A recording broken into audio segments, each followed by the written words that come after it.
안녕하세요. 서울에 살고 있는 39살 주부입니다. 결혼하는 여자라면 10월드 무시할 수 없죠. 저도 마찬가지로 결혼 전 10월드에 대한 걱정을 아예 안 할 수가 없었어요. 저도 당할 각오를 하고 결혼하게 된 거였는데요. 역시나 저도 피해갈 수 없었습니다. 왜냐하면 시어머님이 될 분이 정말 대단한 분이거든요. 보통 결혼하기 전에 시어머님을 한번 찾아뵙잖아요. 전 결혼 전 시어머님을 뵙는 순간 나 시집살이 예약됐구나 라는 것을 단번에 느낄 수 있었습니다. 제가 어떤 10월드에서 결혼 생활을 하게 됐는지, 제가 얼마나 답답한 삶을 살았는지 털어놓고 싶어 결국 사연을 보내봤어요. 남편과 전 결혼할 때 양가 부모님께 도움을 받지 않았어요. 사실 제 친정 부모님께서 맏딸 시집 보낼 때 시댁에서 기죽을 일 없도록 가전제품이나 집 구입할 때 돈을 보태주고 싶다고 하셨어요. 저도 받고 싶은 마음이 있긴 했었지만 시댁에서는 결혼할 때 도와주는 부분이 일절 없기 때문에 저도 받지 않기로 했어요.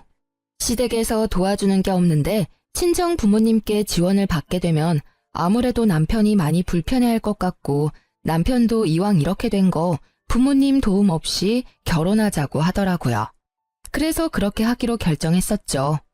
근데 전 결혼을 준비하는 과정에서 시어머님의 태도 때문에 엄청 열받았었어요. 시어머님의 간섭이 너무 심했기 때문인데요. 웨딩드레스 고르는 것부터 신혼집 구하는 것까지 하나하나 본인 스타일 위주로 고르려고 하더라고요. 처음엔 듣는 척만 하고 제 주관대로 진행했는데 왜 본인 말을 듣지 않냐고 화내시더라고요. 이 웨딩드레스가 너한테 어울린다니까? 왜 말을 안 듣니? 어머님이 고르신 게 이쁘긴 한데 너무 비싸기도 하고 제 체형에 어울리지도 않아요. 제가 고른 게 어머님이 고른 것보다 가성비가 좋기도 하고 제 체형에 딱 맞아요. 이왕 하는 결혼식 비싼 드레스 입고 하면 좋잖아. 요즘 애들 어른이 얘기하면 듣는 척이라도 해야 하는데 본인들 말이 무조건 맞다고 우기는 거 보면 짜증나 정말. 엄마, 우리가 결혼하는 거야. 누가 보면 나랑 엄마가 결혼하는 줄 알겠네. 우리가 결혼하는데 사사건건 엄마가 왜 이거 해라 저거 해라 하냐고. 그리고 드레스 입는 건 미진이가 입는 건데 엄마가 왜 간섭이야? 본인한테 어울리는 드레스는 미진이 본인이 제일 잘 알겠지. 누가 봐도 이 드레스가 훨씬 이쁘니까 그렇지. 그건 엄마 취향인 거고 미진이도 취향이란 게 있어. 계속 옆에서 이래라 저래라 할 거면 더 이상 따라오지 마. 내가 결혼 먼저 해본 사람으로서 조언 한번 한 건데 그걸 무시해버리네. 엄마, 옛날이랑 지금이랑 같냐고. 여기서 한마디만 더 하면 엄마 그냥 집에 가? 엄마가 지금 하는 건 조언이 아니고 태클이야. 나도 엄마 때문에 스트레스 받는데 미진이는 오죽하겠어? 남편이 중간에서 잘 끊어준 덕분에 어머님의 간섭을 더 이상 받지 않을 수 있었어요. 남편이 대신 뭐라고 하지 않았더라면 이 결혼 업고 싶다는 마음이 들었을 거예요. 결혼을 준비하면서 본인이 전부 비용을 내주기라도 하는 것처럼 행동하는 어머님 때문에 스트레스가 정말 많이 쌓였어요. 남편과 결혼한 뒤로 별일이야 있을까 싶었는데 시어머님 한 분 때문에 별의별 일을 다 겪었어요. 일단 저와 남편은 맞벌이 부부인데요. 요즘 시대에 한 사람만 일해서 생활하는 건 무리가 있는 편이잖아요. 저와 남편 모두 일을 그만둘 생각이 없었기에 일을 계속하기로 결정했어요. 근데 어머님이 의외로 제가 일하는 거에 있어서 굉장히 신경 쓰는 것 같아 보였어요. 시어머님들은 요즘 며느리가 일하는 걸 좋아한다고 들었거든요. 자기 아들이 힘들게 일하고 며느리가 집에만 있는다고 하면 썩 좋아하지 않는다고 해요. 아무래도 본인 아들만 혼자 힘들게 일하고 그 번 돈으로 며느리가 같이 쓴다는 것 자체가 마음에 안 든다는 말을 들은 적이 있었어요. 그래서 제가 집에서 전업주부로 일하는 것보다 일하는 걸 좋아하실 줄 알았는데 오히려 자기 아들 기죽을까봐 싫어하는 눈치였어요. 남편과 전 돈을 못 버는 편은 아니에요. 다만 남편이 아무래도 저보다 사회생활을 늦게 하기도 했고 제가 남들에 비해 사회생활을 좀 일찍 한 편이기도 했어요. 그래서 제가 남편보다 조금 더 월급이 높아요. 그리고 친정집이 좀 사는 편이거든요.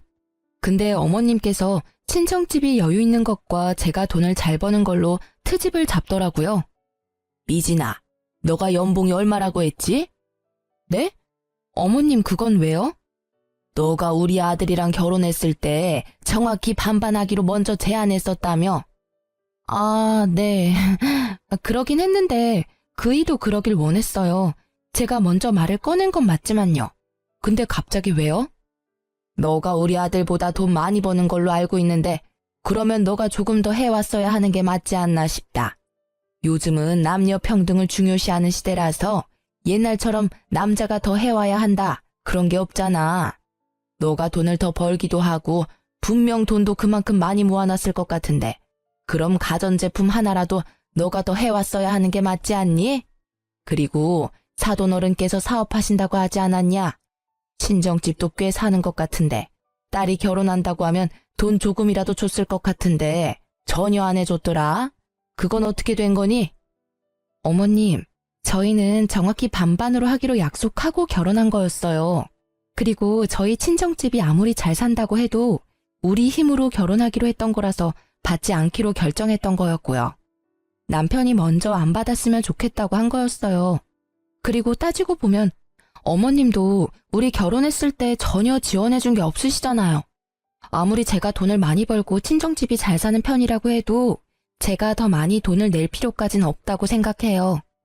어머, 내가 도와준 것도 없으면서 오지랖 부렸다는 말로 들린다. 돈 있는 사람이 돈 내고 그러는 거지. 쪼잔하게 딱딱 나누고 그러면 어떡해? 부부라는 애들이 너무 재고 그런다. 애초에 경제권도 한 사람이 다 관리하기로 했던 게 아니라 각자 번 돈은 각자 관리하기로 했어요. 그리고 남편도 누가 더 했느니 안 했느니 그런 걸로 싸우기 싫다고 반반으로 했으면 했고요. 그렇게 약속까지 했는데 친정 부모님한테 돈 받아서 하는 건 아니라고 생각했어요. 있는 것들이 더한다고 너가 딱 그 꼴이다. 우리 아들이 돈 없는 부모 만난 게 죄지 죄야. 미안하다. 내가 돈이 너무 없어서 너희 결혼할 때 단돈 10원도 지원 못 해줘서. 앞으로 너한테 돈 달라는 말도 못 하겠다.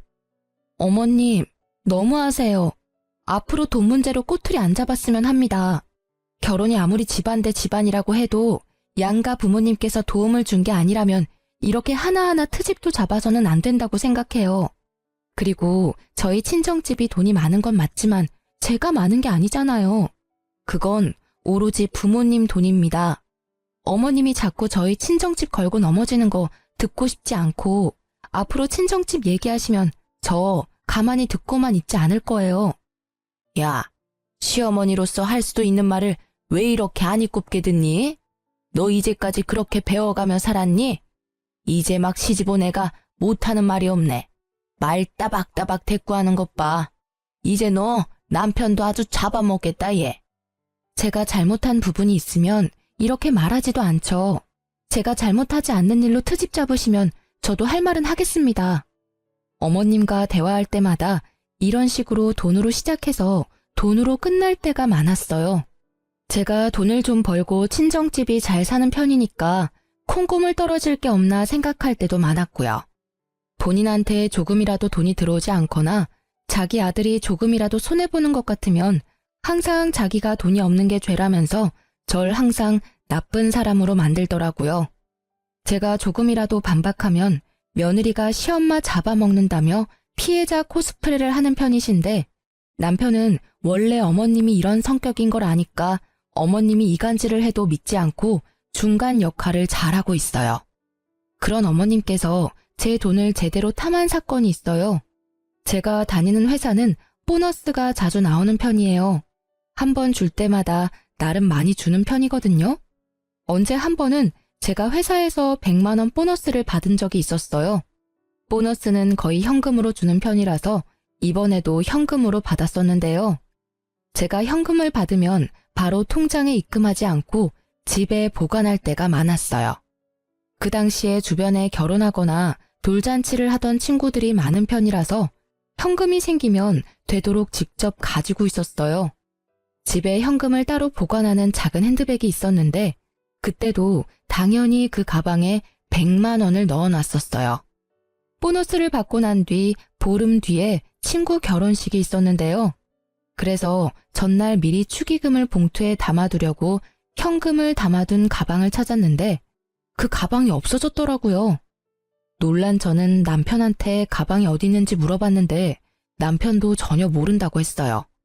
근데 남편이 며칠 전에 어머님께서 김치 두고 간다고 비밀번호를 물어본 적이 있었다고 합니다.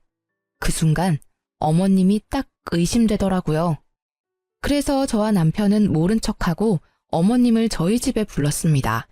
어머님, 지난번에 저희 집에 와서 김치 두고 가셨다면서요? 제가 정신이 없어서 감사 인사를 못했네요. 아, 그럼 그때 내가 준 김치 아직도 안 먹어봤겠네? 지금이라도 알았으니 오늘 저녁에 먹어봐. 네. 근데 어머님, 혹시 그때 저희 집에 오셨을 때 제 가방 못 보셨어요? 검정색 핸드백인데요. 아, 그거? 내가 가져갔는데. 지갑이랑 핸드폰만 딱 넣고 다니기 좋아서 내가 가져갔었지. 그건 왜? 어머님, 그래도 그 가방 제 물건인데 말이라도 좀 하고 가져가셨어야죠. 거기 안에 현금 있었죠? 현금? 그건 왜? 그 가방 제가 현금 보관할 때 쓰는 가방이에요. 그거 돈 안 쓰고 그대로 두셨죠? 이따 집 가실 때 제가 집까지 차로 모셔다 드릴 테니까 그 가방 저한테 돌려주세요. 현금 그대로 담아서요.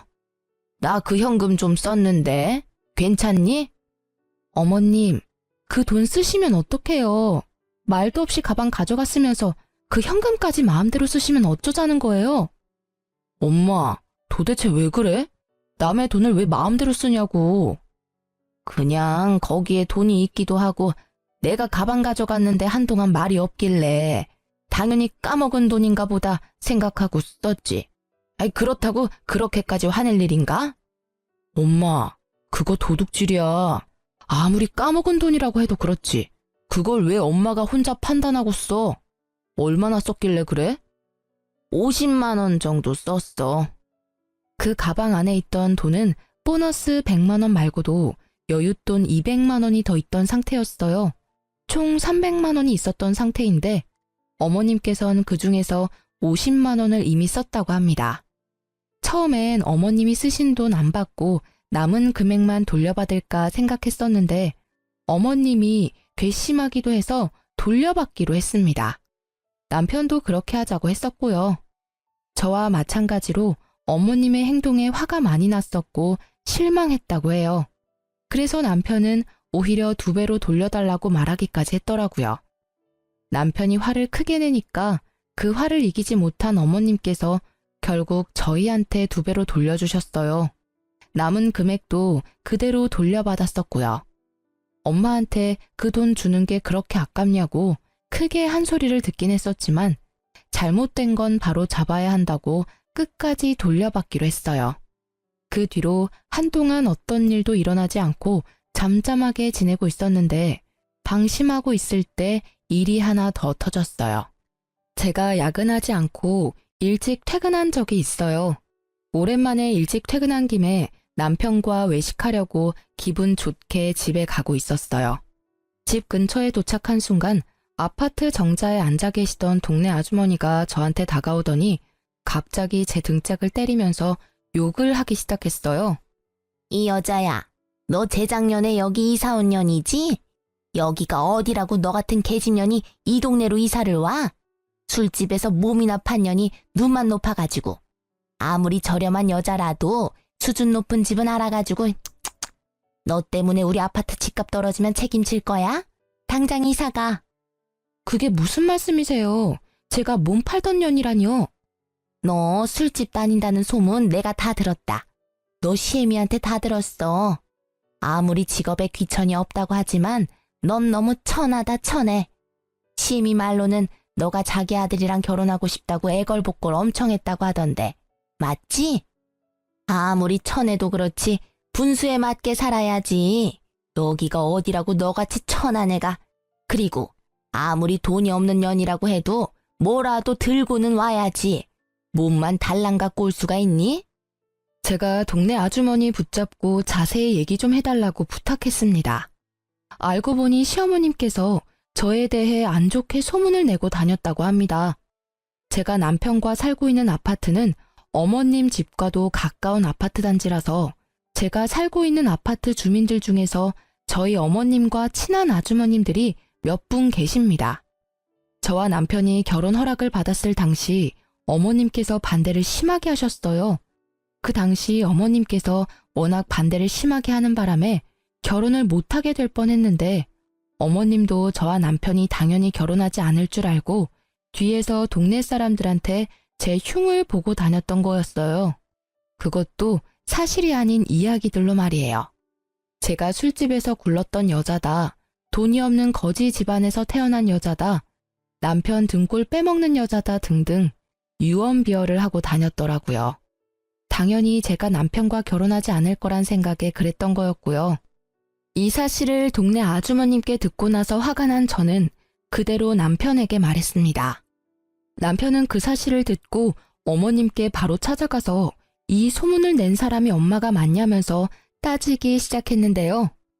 엄마, 오늘 미진이가 아파트 옆 라인에 사는 아줌마한테 엄마가 낸 소문 다 듣고 왔대. 거지 근성이 있네 마네 그런 소리 전부 다 듣고 왔다는데? 엄마가 낸 소문 맞아? 어? 그게 무슨 말이야? 내가 이상한 소문을 내다니. 난 그런 적 없다. 아무리 내가 입이 가볍다고 해도 며느리에 대해 안 좋게 말하고 다니겠니? 엄마가 미진이에 대해서 안 좋게 소문낸 사실 맞냐고. 남편이 어머님을 계속 추궁하니 어머님은 솔직하게 인정하고 터놓았습니다. 어머님이 인정하는 순간 얼마나 열받던지 어머님 한 분 때문에 동네에서 얼굴을 들고 다니지 못하게 됐습니다. 얼마나 황당하던지. 맞아. 근데 엄마 그렇게 심한 말은 한 적 없어. 너희 결혼 전에 얘기했던 말들이고 그냥 너희 둘이 당연히 결혼 안 할 줄 알고 한 말들이야. 그냥 미진이가 마음에 안 든다는 식으로만 말했었어. 그 아줌마들 정말 미친 거 아니니? 아무리 내가 그렇게 말하고 다녔다고 해도 그걸 왜 내 며느리한테 직접적으로 말할 수가 있니? 거짓말 하지 말고. 내가 엄마 때문에 창피해서 얼굴을 들고 다닐 수가 없어. 욕할 사람이 없어서 며느리 될 사람 욕을 하고 다녀? 그것도 우리가 사는 동네 아줌마들한테. 그 아줌마가 미진이한테 술집 년이 집값 떨어지게 왜 이 집에서 사냐는 식으로 말했대. 이 사람이 뭘 그렇게 잘못했다고 그런 소문을 내고 다녀. 우리 앞으로 여기 어떻게 살라는 거야? 그땐 홧김에 그랬던 거였어. 절대 악의는 없었단 말이야. 그렇다고 무작정 찾아와서 나한테 따지면 어떡해? 난 한두 사람한테 말했을 뿐이야. 이렇게 동네 사람들한테 다 퍼질 줄은 몰랐어. 아이고, 그 놓친네 주둥이 겁나 가볍네. 벌써 동네 사람들 귀에 다 들어갔단 말이지? 그래, 내가 다 잘못했고 지금은 너희에 대해서 아줌마들한테 말하지 않아. 지금도 그렇고 앞으로 그런 일 절대 없을 거야. 옛날 일이니까 용서해줘. 어머님은 약 2년 전쯤에 한 아주머님께 말했다고 해요. 근데 그 말이 2년 정도 지난 후에야 소문으로 퍼졌다고 하는데요. 어머님 말씀으로는 그 당시에 저에 대해 잘 모르던 때라 없는 집 애처럼 보인다, 술 잘 마시게 생겼다. 이런 식으로 밖에 말하지 않았다고 합니다. 근데 그 소문이 소문을 낳게 되고 결국 제가 몸이나 굴리는 여자라는 식으로 소문이 났다고 해요. 전 지금껏 살면서 부끄러운 행동을 한 적이 없는데 어머님 때문에 이 결혼을 왜 한 걸까 그런 생각을 잠깐 해보게 됐어요. 어머님이 제 인생의 오점이라는 생각도 해보기도 했고요. 누구 말을 믿어야 할지 모르겠지만 어쨌든 어머님이 저에 대해 안 좋게 소문을 내고 다닌 사실은 맞는 거라 전 어머님께 엄청 많이 실망을 하게 됐었죠. 어머님도 본인이 크게 잘못한 걸 알고 있는지 저한테 미안하다고 사과하더라고요. 평소엔 본인이 먼저 사과를 하는 타입이 아닌데 이번엔 순순히 사과를 하더군요. 그리고 소문이 너무 과하게 퍼진 상태였고 아무리 설명을 해도 동네 아줌마들이 제 말을 전혀 믿어주지 않길래 결국 저희 부부는 이사 가기로 결정했어요. 인프라가 좋았던 동네였고 회사랑도 가까웠던 곳이라서 편하게 살았었는데 이사 갈 때 많이 아쉬웠어요. 급하게 집을 팔았던 거라서 크게 이득 본 것도 없었고요. 우리가 이사 간다고 하니 어머님께서 포장이사 비용을 내주시기까지 했네요. 남편이 어머님께서 포장이사 비용조차 내주지 않았더라면 화가 쉽게 풀리지 않았을 거라고 해요. 그래도 어머님이 반성을 많이 한 눈치라서 그냥 이번 일은 묻기로 했어요. 이렇게 사람 속 썩이는 짓만 골라서 하는 어머님 때문에 마음 편할 날이 없었는데요. 그런 어머님께서 사고를 또 치게 됐습니다.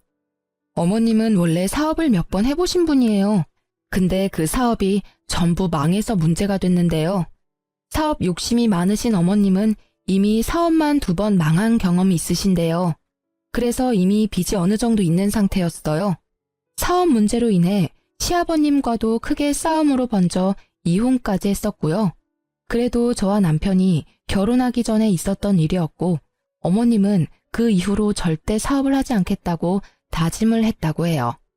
근데 어머님께서 팔랑귀라서 옆에서 조금만 바람을 불어도 그 말에 확 넘어가는 편이에요.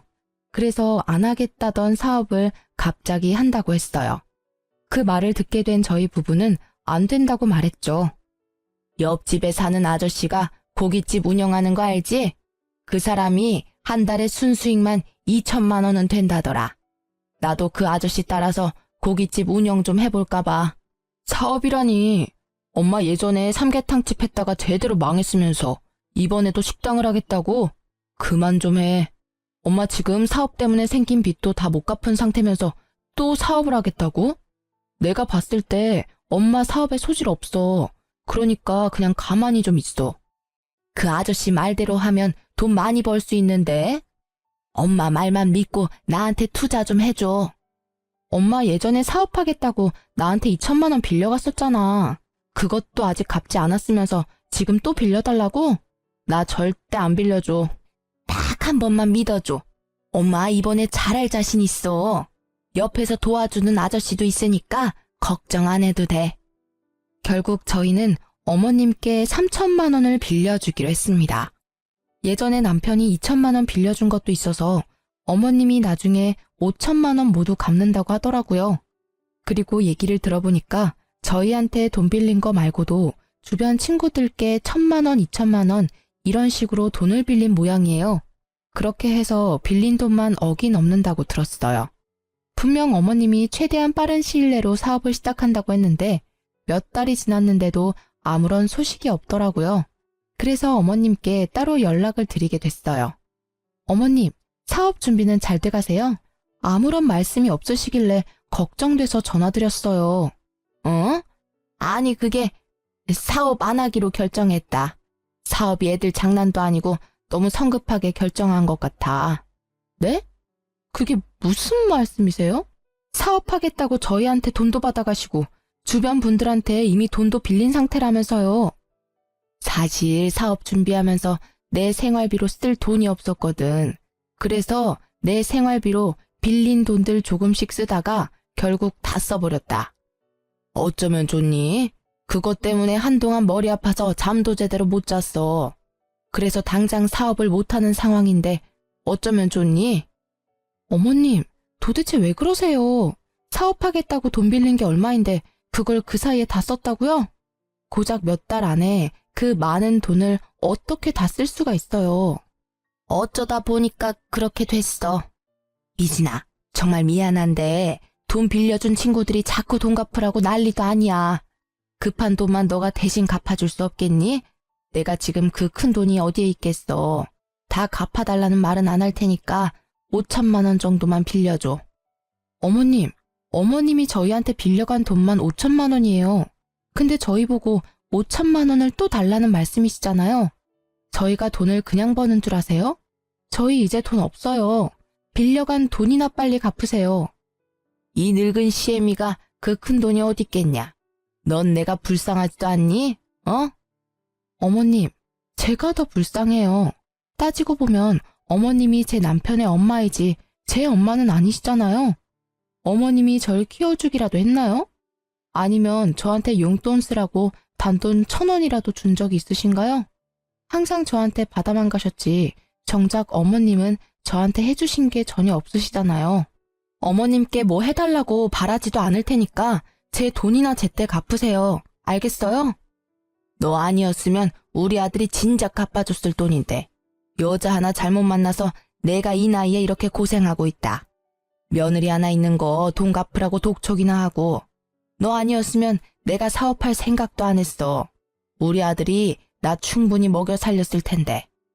어머님은 왜 항상 그이한테서만 기대면서 살려고 하세요? 저랑 결혼 안 했어도 그 돈 절대 안 갚아줬을 거예요. 제 남편 언제까지 어머님 호구로만 살 수 없어요. 어머님 아들 불쌍하지도 않나요? 제발 정신 좀 차리세요. 그리고 이런 식으로 항상 불쌍한 척 하지 말고 돈이나 제때 갚으세요. 저희 이제 더 이상 참지 않아요. 넌 내가 불쌍하지도 않니? 혼자 사는 이 시엄마가 불쌍하지도 않냐고. 네, 전혀요. 불쌍한 사람은 어머님이 아니라 제 남편이 불쌍해요. 그러니까 사람 더 구차하게 만들지 마시고 어머님 앞으로 인생 똑바로 사세요. 화가 너무 났던 저는 답답한 마음에 어머님께 얼른 돈부터 갚으라고 말했습니다. 어머님은 늙은 시애미가 불쌍하지 않냐고 하더군요. 전 어머님이 하나도 불쌍하지 않았어요. 오히려 저와 제 남편이 불쌍하면 불쌍했지 어머님이 왜 불쌍하겠어요. 남편도 어머님 때문에 미칠 것 같다면서 한 소리를 했더라고요. 어머님은 자식 새끼 있는 거 다 소용없다고 돈 절대 못 갚는다고 우겼고요. 엄마, 우리가 언제까지 엄마 뒷바라지 다 해야 돼? 우리가 아무리 아직 젊다고 해도 우리도 돈 버는 거 쉽지 않아. 엄마가 사고 친 거 늘 수습해 줄 수 없다고. 우리도 이제 아이도 낳아야 하고 더 넓은 집으로 이사도 가야 하는데 엄마가 사고 친 거 수습하느라고 모아둔 돈 절반 이상이 사라졌어. 엄마도 이제 정신 좀 차리고 살아. 자식한테 부끄럽지도 않아? 내가 널 이제까지 어떻게 키웠는데 너 이렇게 모질게 엄마 대할 거야? 엄마가 그 많은 돈을 어떻게 혼자 갚겠어. 젊은 너가 좀 도와줘야 하지 않겠냐고. 엄마가 날 언제 잘 키웠다고 그런 말을 해? 솔직히 엄마가 날 키운 게 아니라 나 혼자 잘 큰 거지. 이런 식으로 자꾸 안 갚으려고 하지 말고 당장 갚아요. 안 갚으면 평생 엄마 안 보고 살 거니까 그런 줄 알아요. 뭐? 엄마를 안 보고 산다고? 그래, 평생 보고 살지 말거라. 나도 너 같은 새끼 자식이라고 생각 안 하고 살으마. 그깟 돈 얼마나 된다고 참. 그 말 꼭 지키세요. 안 갚는 순간 우리 바로 소송 겁니다. 그런 줄 아세요. 그리고 돈 갚는 얘기 아니면 나한테 전화하지 말고요. 엄마 얼굴 꼴도 보기 싫으니까. 너 엄마 진짜 안 보고 살 거야? 그리고 소송이라고? 그게 애미한테 할 소리야? 엄마가 나한테 한 행동은 부모로서 잘한 짓이고 나 이제 부모 같지 않은 엄마한테 잘할 필요 전혀 없다고 봐. 그러니까 없는 정까지 떨어지게 만들지 말고 제발 조용히 좀 살아요. 남편도 어머님 때문에 많이 지쳤는데 안 보고 산다는 말까지 하더라고요. 어머님도 그런 남편이 밉고 싫었는지 여자 하나 잘못 만나서 본인 팔자 본인이 망친다는 말을 하면서 저희와 안 보고 산다고 하셨어요. 그 뒤로 어머님은 본인이 살고 있던 집을 팔아서 저희한테 빌린 돈 전부 갚았습니다. 어머님이 집을 팔고 나니까 약 1억 3천만 원 정도 됐다고 하더라고요. 거기서 저희한테 6천만 원 정도 주셨습니다. 어머님이 저희한테 빌려간 돈 5천만 원과 함께 이제껏 이것저것 가져간 자잘한 돈이 많았었기 때문에 총 6천만 원을 저희에게 주셨어요. 그리고 남은 돈이랑 급한 불을 끈 모양입니다. 근데 이제까지 빌린 돈을 전부 갚을 돈은 아니었기 때문에 여전히 독촉 전화를 받는다고 해요. 돈이 급하게 갚기 위해 집을 판 어머님은 한동안 사우나에서 지낸 것 같았어요. 근데 이것도 할 짓이 못 되니까 결국 허름한 단칸방에서 지내고 있다는데요. 그것도 달동네에 있는 곳이라서 집까지 가려면 한참 걸어가야 한다고 해요. 그 뒤로 어머님과 안 보고 살고 있었는데 어머님은 혼자 힘으로 돈 갚는 게 힘드셨는지 몇 달 만에 저희를 찾아왔는데요.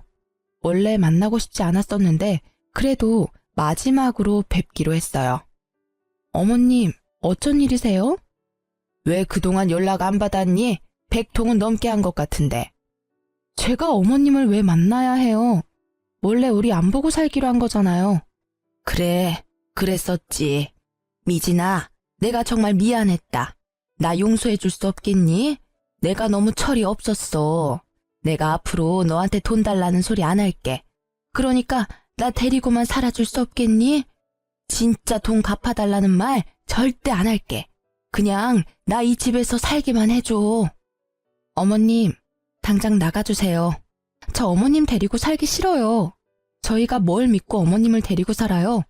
사람은 절대 변하지 않는데요. 나 너무 힘들다. 제발 나 한 번만 용서해다오. 내가 전생에 얼마나 많은 죄를 짓고 살았길래 이런 인생을 살게 된 거니? 내가 죄가 많아서 그렇다. 죄가 많아서. 한 번만 용서해줘. 내가 정말 잘못했다고. 이게 다 어머님 업보죠. 어머님이 모두 감당하셔야 돼요. 그러니까 더 이상 찾아오지 마세요. 어머님께서 저희 집을 며칠 동안 계속 찾아오더니 결국 친정집에도 갔었어요. 아무리 급해도 찾아갈 곳이 따로 있는 건데 참 뻔뻔하다는 생각이 들었습니다. 친정엄마도 이미 우리 상황을 알고 있었고 조만간 시어머님이 찾아올 것 같다는 느낌이 든다고 하셨는데 진짜 찾아올 줄은 몰랐어요. 사돈, 안녕하세요. 잘 지내셨죠?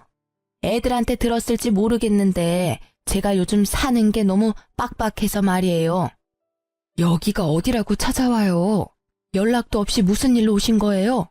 애들 말 들어보니까 안 보고 살기로 했다던데. 염치 없지만 돈 좀 빌려줄 수 있을까요? 애들한테 들었다고 하시니까 길게 설명은 안 할게요. 제가 지금 하루하루가 너무 지옥 같아서요. 밥도 굶고 돈은 갚아야 하고 제가 최대한 빠른 시일 내로 갚겠습니다. 이러다가 저 죽게 생겼어요, 사돈. 불쌍한 척하면서 저희 엄마에게 돈을 빌리려고 한 시어머님의 모습 정말 눈뜨고 봐줄 수가 없었습니다. 참다 못한 제 친정엄마는 바가지에 물을 담아서 시모 얼굴에 뿌려버렸는데요. 홀딱 젖은 시모는 할 일을 잃고 부들부들 떨면서 가만히 있었습니다. 여기가 어디라고 찾아와요? 인생 얼마나 허투루 살았길래 돈 빌릴 사람 한 명도 없습니까? 우리 딸이랑 사위 그렇게 고생시켰으면 지금이라도 정신 차리고 일해서 돈 벌 생각이나 하지. 아직도 그렇게 궁상맞게 돈 빌리고 다니세요? 지금 사돈이 지옥처럼 사는 건 그동안 애들한테 하던 행동들에 대한 죗값을 받는다고 생각하세요. 다 큰 어른이 됐으면 애들한테 본보기가 돼야지. 애들도 안 하는 짓을 왜 하고 다니십니까?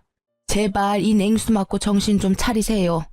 그리고 앞으로 우리 애들 집에 절대 찾아가지 마시고요. 어머님은 우리 친정엄마한테 냉수마찰을 제대로 당하고 난 뒤 그 뒤로 저희를 찾아오지 않았어요.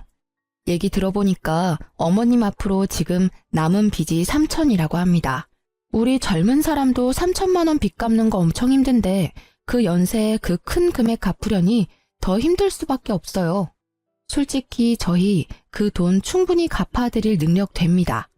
저희 친정집도 물론 가능하고요. 근데 그동안 어머님께서 저희한테 해왔던 일이 있어서 절대 그 돈 갚아주고 싶지 않더라고요. 남편도 어머님께 이제껏 당해온 게 많다면서 너무 힘들어서 못 해먹겠다고 말했고요. 어머님은 결국 일을 하기 시작하셨습니다. 본인 이름으로 대출을 받을 수도 없는 상태라서 당장 급한 빚을 갚기에 어려움이 있거든요. 집까지 팔았으니 완전 빈털터리가 된 셈이죠. 어머님은 현재 낮에는 공장을 다니고 밤엔 식당에서 서빙 알바를 하고 있다고 했어요. 어머님께 돈을 빌려준 친구들은 어머님이 일하고 있는 식당까지 찾아가서 당장 돈 갚으라고 한다고 해요. 하지만 어머님은 당장 갚을 돈이 없어서 매달 조금씩 쪼개가며 갚고 있다고 합니다. 식당 사장님께선 매번 이런 식으로 영업 방해할 거면 그만두라고 말했다고 해요. 어머님이 사정사정해서 잘리진 않았답니다. 저 같아도 매일 친구들이 찾아와서 돈 갚으라고 말한다면 자르고 싶을 것 같아요. 그 이후로 어머님과 직접 대면한 적은 없는데 최근에 어머님 근황에 대해 알게 된 게 있었어요. 어머님이 식당에서 설거지를 하다가 주방 바닥에 남아있던 물기 때문에 결국 미끄러져 넘어졌다고 해요. 그래서 그것 때문에 허리 디스크에 걸렸다고 합니다. 현재 디스크가 터진 상태라서 하반신 마비까지 이어질 수 있는 상황이래요. 그래서 당장 입원하고 수술을 받아야 하는 상황이라고 하는데요. 어머님이 현재 상태가 너무 좋지 않은 관계로 어머님 대신 식당 사장님께서 직접 전화하셔서 지금 어머님 상태에 말씀해 주셨습니다. 근데 저희와 전혀 상관없는 일이라고 알아서 해결하라고 말씀드렸어요. 그리고 일하다가 다친 거니까 식당에서 알아서 산재 처리를 하라고 말했습니다. 어머님이 일하고 있는 식당 사장님께서도 어머님과 저희 부부관계에 어느 정도 알고 있다고 해요.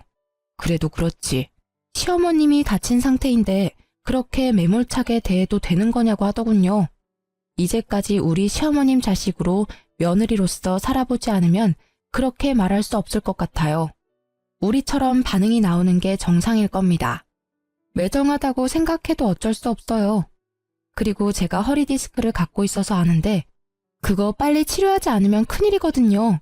결국 움직이지 못하고 누워만 있는다고 하는데 그건 본인이 알아서 해야 할 일이라고 생각해요. 남편도 어머님이 다쳤다는 걸 알고 있어도 크게 신경 쓰지 않았고요. 최근에 시어머님과 이혼하고 조용하게 살고 계셨던 시아버님께 연락이 왔었는데요. 한동안 시아버님과 연락을 못하고 지냈는데 갑자기 시아버님께 연락이 와서 몹시 놀랬어요. 아버님은 저희에게 연락하셔서 무슨 일이길래 너네 엄마가 자기한테까지 연락하게 만드냐고 묻더라고요. 알고 보니까 시어머님이 아버님한테까지 연락을 한 모양이더라고요. 모든 상황을 설명해드렸더니 그 옆했네 아직도 정신 못 차렸다면서 그 허리디스크 수술 절대 시켜주지 말라고 저희한테 단호하게 말씀하시더라고요. 아버님께서 죽든 말든 알아서 하고 빚부터 병원비까지 절대 돈 한 푼 못 준다고, 그리고 지금 잘 살고 있는 애들 앞길 절대 망치지 말고 쥐 죽은 듯이 살라고 경고까지 했다고 합니다. 어머님은 아버님께 죽고 싶지 않다고 사람 한 명 살린다 생각하고 돈 빌려달라고 사정을 했다네요. 근데 아버님은 그런 어머님의 연락을 받지 않고 무시하고 있다고 합니다. 아버님도 어머님과 함께한 결혼 생활이 지옥 같았다고 합니다. 20년 가까이 같이 사는 동안 아버님이 어머님 대신해서 갚아준 돈만 1억이 넘는다고 해요. 그렇게 하지 말라고 한 사업에 대한 욕심을 포기하지 못해서 자주 싸웠다고 하더라고요. 계속 사업은 망하고 중간중간 까먹은 돈이 너무 많아서 결국 지친 나머지 이혼을 결정하게 된 거라고 합니다. 제 남편을 보고 억지로 살아보려고 했었지만 평생 정신 못 차릴 여자라는 것을 제대로 경험하고 결국 이혼을 결정했다고 해요. 처음엔 제 남편 데리고 나올 생각이었는데 어머님이 자기 아들까지 뺏어갈 생각 죽어도 하지 말라고 했었고 기절까지 할 정도였어서 결국 제 남편만 두고 나왔다고 합니다. 그 당시 어차피 남편도 다 큰 상태라서 남편은 어머님 옆에 남기로 결정했고요. 근데 남편은 그때 어머님을 선택한 게 정말 후회가 된다고 하더라고요. 시부는 저희에게 남편도 못 참는 일을 자식이 책임질 필요는 절대 없다고 죄책감 갖지 말고 우리 부부 앞날만 신경 쓰라고 하셨습니다. 최근 어머님의 소식을 듣지 못했어요. 여전히 건강과 빚 때문에 하루하루 지옥 같으시겠죠. 저희 부부는 어머님과 연락을 안 한 뒤부터 모든 일이 잘 풀리기 시작했어요. 어머님 때문에 아버님과도 연락을 잘 못하고 있었는데 어머님과 연락을 안 한 뒤부터 아버님과 자주 연락하고 살았었습니다. 이혼하게 된 건 다 어머님 때문인데 어머님은 항상 아버님이 자기 그냥 버리고 간 나쁜 사람이었다고 욕을 했었거든요. 그래서 결혼식 올릴 때도 아버님을 초대하지 못했습니다. 항상 그게 마음에 걸렸었는데 이젠 아버님께 최선을 다해 잘해드릴 생각이에요. 남편도 울면서 아버님께 사과했고요. 오히려 아버님은 어른 때문에 자식이 괜히 고생만 하는 것 같다고 미안하다고 사과를 하시더라고요. 그리고 우리 결혼할 때 조금이라도 보태주고 싶었다며 저희한테 주기 위해 이제껏 돈을 모았다고 하더라고요. 무려 7천만 원이란 돈을 주셨습니다. 그리고 저희 부부는 아이를 갖게 됐는데요. 아이가 태어난 지 몇 달 되지 않았어요. 아이가 태어나기 전 조금 더 큰 집으로 이사 갔고요. 아버님이 저희에게 7천만 원을 주신 덕분에 수월하게 이사 갈 수 있었어요. 방이 4개인 집인데 아버님과 같이 살기로 했는데요. 처음에 아버님이 같이 사는 걸 피하셨는데 앞으로 저희가 효도 많이 하고 싶다고 사정사정을 해서 같이 살기로 했습니다.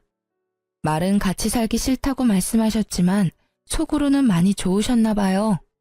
맨날 웃음만 가득하시고 우리 아기 돌보는 재미도 많이 있으신 모양이에요. 어머님과 이혼한 후 혼자 사시면서 많이 적적했을 텐데 지금이라도 제 남편과 행복하게 잘 살았으면 합니다. 그동안 해드리지 못한 효도 많이 해드리고 싶어요. 이제 막 태어난 아들도 아버님이 좋은지 남편에게 안겨있는 시간보다 아버님께 안겨있는 시간이 더 많아요. 아버님과 같이 살다 보니 어머님과 살았던 시간이 정말 최악이었다는 걸 몸소 느낄 수 있었습니다. 진작에 아버님을 모시고 살 걸 후회하기도 했고요. 남편은 지금까지 어머님과 같이 살았던 시간이 정말 지옥 같았고 힘들었다고 말합니다. 그동안 아버님께 자주 연락을 못 드린 게 정말 후회스럽다고 하고요. 아버님은 항상 아들이 그리워서 울었다고 하시는데 그 말을 듣는 순간 저희 부부는 많이 울었습니다. 다른 집 시어머님도 제 시어머님처럼 다 이러시는 건지 모르겠지만 전 제대로 시집살이를 겪었네요. 남편은 외동아들이라서 모든 걸 다 책임져야 한다는 책임감이 강했는데 그 책임감 이제 느끼지 않아도 돼서 너무 행복하다고 합니다. 앞으로 남편, 아버님, 저와 제 아이 이렇게 넷이서 남은 인생 잘 살 생각입니다. 지금도 물론 잘 지내고 있고요. 저처럼 시어머님 때문에 많은 고생을 한 분이 계시다면 참지 마시길 바래요. 아무리 결혼이 집안 대 집안이라고 해도 시부모님이 아무리 남편의 어머님이라고 해도 아닌 건 아니라고 확실히 행동할 필요가 있어요. 지금까지 제 사연 들어주셔서 감사해요.